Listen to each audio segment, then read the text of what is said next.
Hi guys, today I thought I would do another TV kind of video. A while ago I did another what to watch on Netflix, so like a second kind of round of that. I am planning another movie recommendation soon, so I have a couple of those things coming up. Some of these shows I've mentioned to you before, some I haven't, but this is just kind of like some shows I want to chat about, some I'm really loving at the moment. Some of these are things I just discovered, some are just things that popped out to me recently that I wanted to mention. I know a lot of people are always asking me for TV recommendations, but I thought I would just jump into it. I have a list here, quite a long list actually. The first one I don't even actually think I've talked about, and it was a very limited show. I think it came on for a week. It's called When We Rise. I don't know if you heard of it because it did only come on for a week. It was so amazing. It's based off of true events. It should be on ABC on demand for free if you have cable, I think, or on their website. I'm sure you can find it places, and I'm sure it'll be on Netflix eventually. I cried during every episode, but it was just like a very special time in history. I talked about HIV and just how people who are gay and the whole LGBT community, how they came to,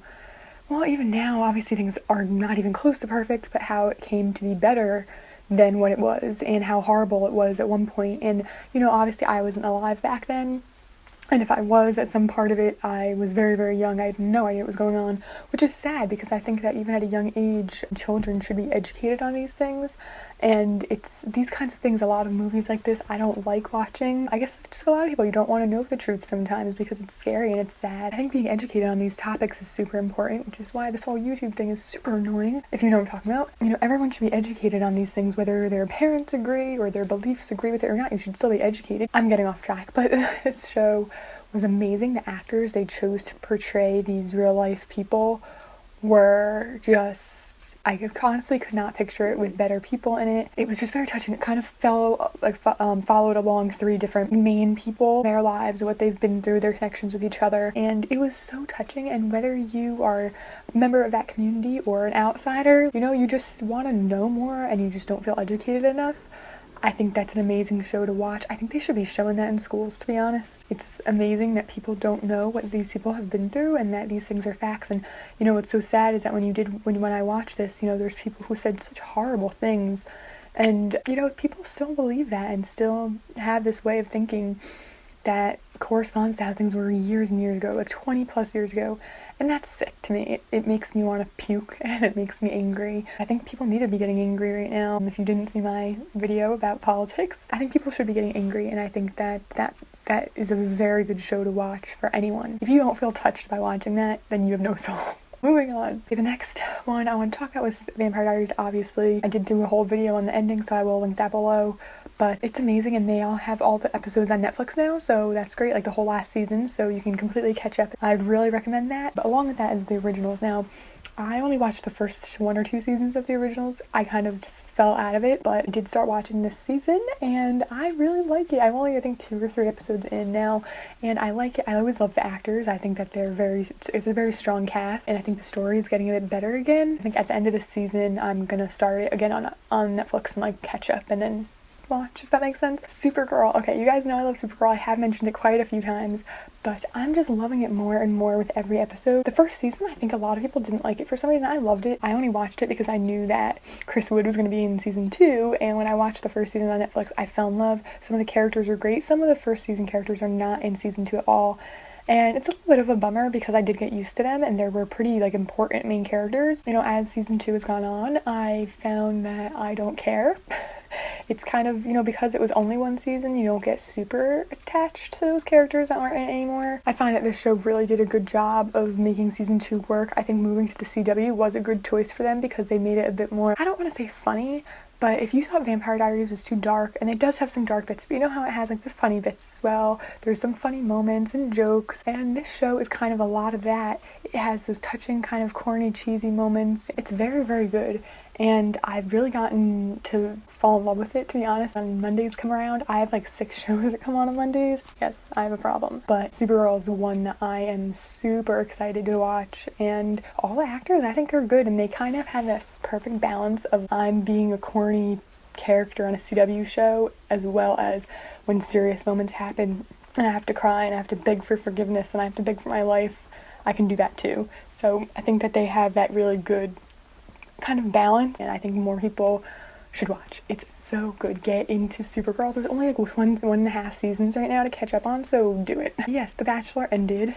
that's sad, but I love the ending. Vanessa was my number one pick from the beginning, from like literally the first episode, so kind of anticipated that, but I was happy about it. I don't know why Raven even made it as far as she did, to be honest. I'm not excited about seeing her in Paradise. Regardless of that, Rachel is a bachelorette. I love her. I know it was kind of produced and they definitely chose her for a reason, and you know, maybe that is true, maybe it's annoying, but nonetheless, I think she was a great choice, and I think that they did push her through to get that far and push her through for a reason. And maybe it wasn't well-intentioned, but I think the outcome is good. I like her. I find her to be charming, and I hope that they don't do what they did with Nick, where I felt like Nick on the other seasons and on Paradise had a great personality. He was funny and he was, you know, relatable, and then they made him the Bachelor and he went to be very stoic and very Bachelor type, and I hope they don't do that to Rachel, because I've noticed they do that to a lot of people. You know, they announce who the Bachelor is, who the Bachelorette is, and you're so excited, and then they become the Bachelor, Bachelorette, and they have to put on this persona of not being that person that they were before, and I really hope that doesn't happen with Rachel. Because now I'm watching Dancing with the Stars, another show I want to mention, and the only reason I'm watching is because Nick, I really don't even know anyone else this season, so that's a bummer. Seeing one episode or two episodes now with Nick, he's so funny, and like he gets to show that side of him, the real side of him on Dancing with the Stars, and I wish we saw more of that during his season. This Is Us. Okay, This Is Us ended. And I know everyone was pissed, because I was too. We were supposed to find out how one character died, or so like they led us to believe, and we didn't find it out. And I think that's fine. I found it interesting. I really liked the last episode. I thought they definitely surprised me. It wasn't what I expected. I like that, because I am very good at like guessing what's gonna happen, but I am really excited for season 2. So by the time you see this, Bones will have ended, and I'm thinking about doing a finale recap thing like I did with Vampire Diaries. You may have already seen that if I do decide to do it. But right now there's one episode left and I don't know how I feel yet. Bones is amazing, 12 seasons, so if you are bored out of your freaking mind and want to watch 12 seasons of a show, watch it on Netflix. It's the kind of show that's kind of like a lot of shows that started in the early 2000s, where there's a new thing that happens in every episode, but there's also like an overarching bad guy every season, and they're trying to find that out as well, and I kind of love that. And Bones definitely has changed a lot from the beginning. You know, I found that, you know, for a show that used to have an overarching bad guy and it was so stretched out, and it was kind of like the whole season was taken up, and like every time they thought they got the bad guy, he would slip through their fingers, and there was always someone you didn't expect. By the last couple of seasons, I found that they kind of stopped doing that. They found the bad guy way too easily, and when they figured out who like was the bad guy, I was like, that makes no sense. He has no connection to anyone. Most of this last season, I was kind of enjoying it. I was thinking, you know, some of this stuff is too simple, like they're making this too easy. But at the same time, there were some episodes where I thought, this is so classic Bones, I love it. But this last episode, now that there's gonna be like one more, I'm not super thrilled. It is very hard to make me satisfied at the end of a show. But I was hoping the last 2 episodes would just be a bit more happy, and it seems like they're trying not to do that. But we'll see. I mean, there's still a whole episode left, so fingers crossed. Riverdale. Oh my god, Riverdale. Oh my god. So I wasn't gonna watch Riverdale. I was like, ugh, this looks so, like, this is gonna be a show that's gonna be canceled so fast. When the first commercials came out, I thought it looked super dumb. But nonetheless, I heard great things about it, so I watched the first like 3 episodes on demand, and I fell in love by like the first 15 minutes. It is about high schoolers, like young high schoolers, like sophomores in high school. So I feel like an old lady, like being creepy watching a bunch of teenagers, but what are you gonna do? It's so good. It's like a cross between Vampire Diaries and Gossip Girl. And I love it, and I think you'll love it. We're getting close to the end, don't worry. Santa Clarita Diet, that is on Netflix, and it is with Drew Barrymore, and it's so freaking funny. Oh my god, I thought it looked so dumb, and I wasn't gonna watch it, but there's only like 8 episodes or 10 episodes, something. I think I watched it in one day. It was like a real smooth, fast watching thing. It's not what you would expect funny, and that's why I like it so much. It's kind of like gross, you know? It's about a woman who's a mother, and she becomes a zombie, and like what her and her family have to do to try to maintain their lives while she's a zombie. And it's so freaking funny, and I can't wait for season 2. It's gonna be something. Okay, so this isn't a show, but I did want to mention it's a magazine, and it's Glamour. I'm sure you've heard of it. I have a subscription for it. I think it was a March. It's a March issue.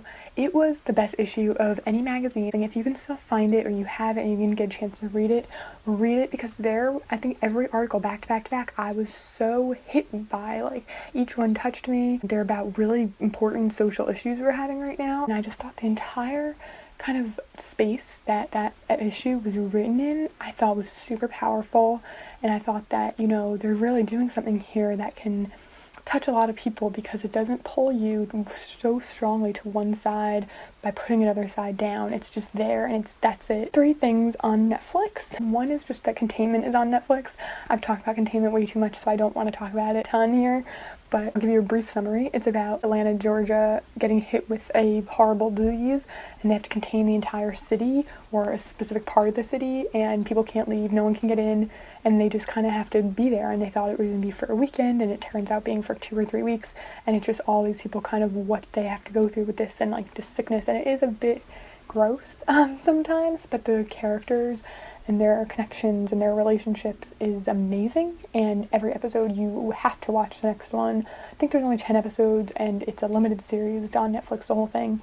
Did wish it carried on, but they did end it very good. I mean, I told you it's hard to please me with the ending, and as much as I wish there was another season, I think that they took what they had and made the best of it, and I think that you're really gonna like it. And it stars Chris Wood, so there's that. And then 2 other things that are actually documentaries. One is called 9 Months That Made You.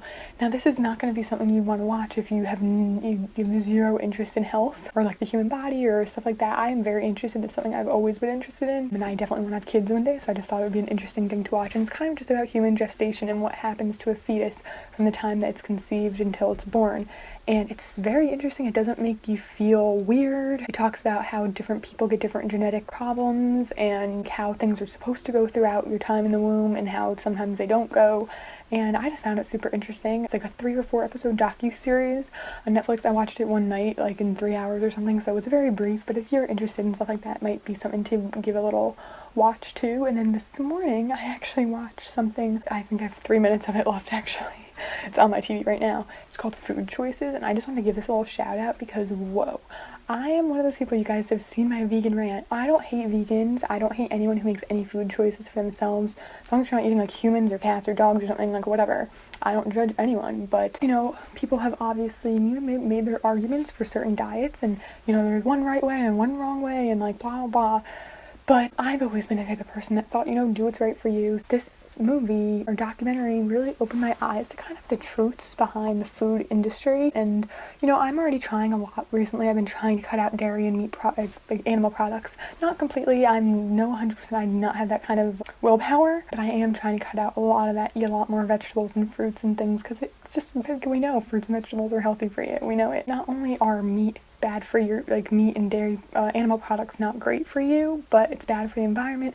And this just really opened my eyes to a lot of stuff, from supplements to meat products and all animal products, and, you know, what you've been told for years and years and years. And this is, I mean, I just found this to be one of the most interesting documentaries I've ever seen. And they give you the information in such a good way of not like yelling at you, not saying you've been doing this wrong, but they give it to you in a way of saying, take this information and do with it what you will, but we just want you to know the truth. You know, they talk about brands, and it's the things that we hear and we think, huh, okay, so that's true, and we all take this into account, because I have too, and like some of the things they said in here really hit home to me, and I'm thinking, oh my god, I've listened to this for years and thought, wow, that must be bad for you. But it also turns everything on its head and says, this is where you've been hearing this information from, and this is where we've been hearing our information from, and see the difference between scientists and people who've been studying nutrition versus people who know nothing about nutrition and are simply trying to sell product. And I'd really recommend it, whether you care or not, whether you eat a lot of produce or processed foods or whatever. I found it super interesting, and I'm not saying, you know, I'm gonna go out and never buy meat again, but I'm definitely gonna think twice before I, you know, eat things and buy things. It's just super interesting. And if you are vegan, maybe you're trying to convince other people to eat better or help with the environment or animals or whatever it is that caused you to become vegan. That's one thing I said in my vegan rant. I hate when people try to push their agendas on other people, but I find this to be a very good way to just educate people without pushing your agenda on them. This is the kind of thing they could show in schools, and I think it should be, it's very, you know, it's not brainwashy, it's not hard to consume, it's very easy to understand, and you can kind of just listen to what they have to say and take what you will from it, and it doesn't force anything upon you, and I think that that's really great. But that's it for this video. I really hope you enjoyed it. This is just some TV shows I wanted to chat about. I really hope you enjoyed it. If you did, make sure to give it a thumbs up and subscribe to see more of me. I talk about shows all the time. I'll leave some of my other videos below if you're interested in those, and I will see you next time. Thank you so much for watching. Bye!